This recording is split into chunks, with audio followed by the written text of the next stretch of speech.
Hello అందరికి welcome back to my YouTube channel. నేను ఇవాళ మీకు ఒక మంచి రెసిపీ చూపిస్తున్నాను, చూసేసేయండి. అదేంటి అంటే తవా ఫ్రై. సో నార్మల్గా చికెన్ కడాయి అలా చేస్తాం కదా. సో ఇక్కడ నేను తవా ఫ్రై అనేది చేస్తున్నాను, కొంచెం టేస్టీగా తిందామని చెప్పేసి. సో తవా ఫ్రైకి ఫస్ట్ మనకు కావాల్సింది ఏంటి అంటే ఒక ఆనియన్స్, అవి కూడా పెద్ద పెద్దగా ఇలా స్లైస్ చేసుకోవాలి, చాలా తిన్నగా స్లైస్ చేసుకోవాలి అనమాట. ఇంకా ఒక టమాటో, ఇంకా ఒక 5 నుంచి 6 గార్లిక్ కావాలి. తర్వాత మనం ఇక్కడ ప్లేట్లో పెట్టుకున్నాం అయితే చూడండి, కారం, ఉప్పు, గరం మసాలా, ధనియాల పొడి అది తీసుకోవాలి. తీసుకొని చికెన్లో ఏదైతే మనం బోన్లెస్ చికెన్ తీసుకున్నామో బోన్లెస్ చికెన్ తీసేసుకొని దాంట్లోకి ఇదంతా వేసి మిక్స్ చేసేసుకోవాలి. ఇది మిక్స్ చేసిన తర్వాత పెరుగు ఉంటుంది కదా, పెరుగు ఒక 3 స్పూన్స్ పెరుగు అలా తీసుకొని దీంట్లోకి బాగా మిక్స్ చేసేసుకోవాలి.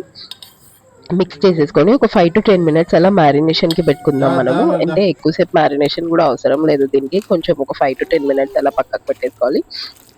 ఇంతలోపు మనం తవా ప్రిపేర్ చేసుకోవాలి. తవా పెట్టుకొని అది బాగా హీట్ కావాలి.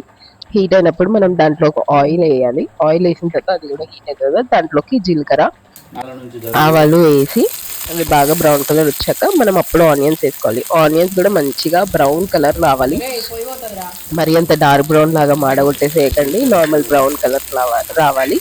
దాని తర్వాత దాంట్లోకి కొంచెం పసుపు వేసేసుకోండి. కొంచెం పసుపు వేసేసుకొని బాగా మిక్స్ చేసుకున్న తర్వాత మనం ఇప్పుడు టమాటో పెట్టేసుకొని ఆ టమాటో మొత్తం సైడ్స్ అంతా చికెన్తో ఫిల్ చేసేసుకోవాలి. ఎందుకంటే టమాటోకి ఏదైతే జ్యూసీ వెళ్తుందో అది చికెన్లో మొత్తం వెళ్ళిపోతుంది అనమాట. సో అలా చేసేసుకోండి. దాని తర్వాత మనము ఒక 5-10 minutes అలా లిడ్ పెట్టేసి మనం పక్కన పెట్టేసేయాలన్నమాట. పక్కన మీన్స్ వదిలేసేయాలి. వదిలేసిన తర్వాత మనం ఒక 10 minutes తర్వాత వెళ్ళి చూస్తే ఇక్కడ చికెన్ హాఫ్ కుక్ అయినట్టు ఉంటుంది అనమాట. సో ఎందుకు ఇక్కడ టమాటో కూడా ఫస్ట్ తీసుకున్నామంటే చికెన్ ఎంతసేపు అయితే కుక్ అవుతుందో టమాటో కూడా అంతసేపట్లో కుక్ అయిపోతుంది అనమాట. ఇప్పుడు వచ్చే టమాటోస్ అలానే ఉన్నాయి కదా, సో అలా అనమాట. సో ఇక్కడ టమాటో మొత్తం మంచిగా కుక్ అయిపోతుంది. దాని లేయర్ ఏదైతే పైన లేయర్ ఉంటుందో అది మొత్తం ఆ పైన లేయర్ తీసేసుకొని మనము ఆ ప్యూరీ మొత్తం దీంట్లోకి మిక్స్ చేసేసుకోవాలి. ఏదైతే మనం గార్లిక్ కట్ చేసి పెట్టుకున్నామో అది ఇప్పుడు వేసేసుకోవాలి, కొంచెం ఫ్లేవర్ కోసం అనమాట. గార్లిక్ వేసేసుకొని మళ్ళీ ఒక 10 minutes అలా దాన్ని మూత పెట్టేసుకొని సైడ్కి పెట్టేసుకోవాలి. పెట్టేసుకున్న తర్వాత ఇప్పుడు చూడండి చికెన్ ఎంత బాగా కుక్ అయిందో, అసలు మంచిగా గ్రేవీ చికెన్ ఫ్రై లాగా ఉందనమాట. కానీ తవా ఫ్రై కానీ ఈ టేస్టే చాలా డిఫరెంట్.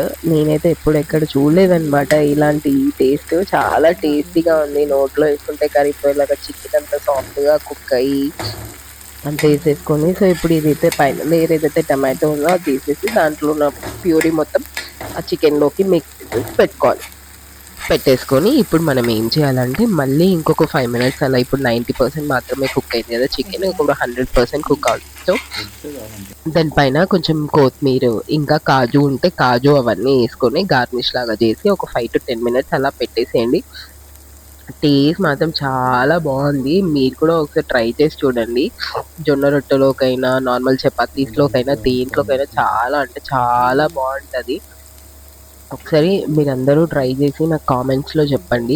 కాజు ఉంటే వేసుకోవచ్చు, లేదంటే లేదు, అది మీ ఇష్టం. నేను జస్ట్ ఓన్లీ వీడియో పర్పస్ కోసం అయితే వేసాను, అంటే టేస్ట్ కూడా కొంచెం ఫ్లేవర్ తెలుస్తుంది కదా అని చెప్పేసి వేసినాను అనమాట. ఇంకోటి ఏంటంటే మీరు ఏమైనా కెచప్స్ వేసుకోవాలనుకుంటే కూడా వేసుకోవచ్చు, బాగానే ఉంటుంది. కానీ మనం ఇలా న్యాచురల్గా ట్రై చేయాలి కాబట్టి ఆ కెచప్స్ ఎప్పుడూ మనకి అంత బాగుండదు కాబట్టి ఇలా చేయడానికి నేనైతే ఇలా చేశాను అనమాట. చూడడానికి అంత ఊరిస్తుంది అనమాట. సో మీరు కూడా ట్రై చేయండి. నా వీడియో కనుక మీకు నచ్చినట్టయితే లైక్, షేర్ అండ్ సబ్స్క్రైబ్.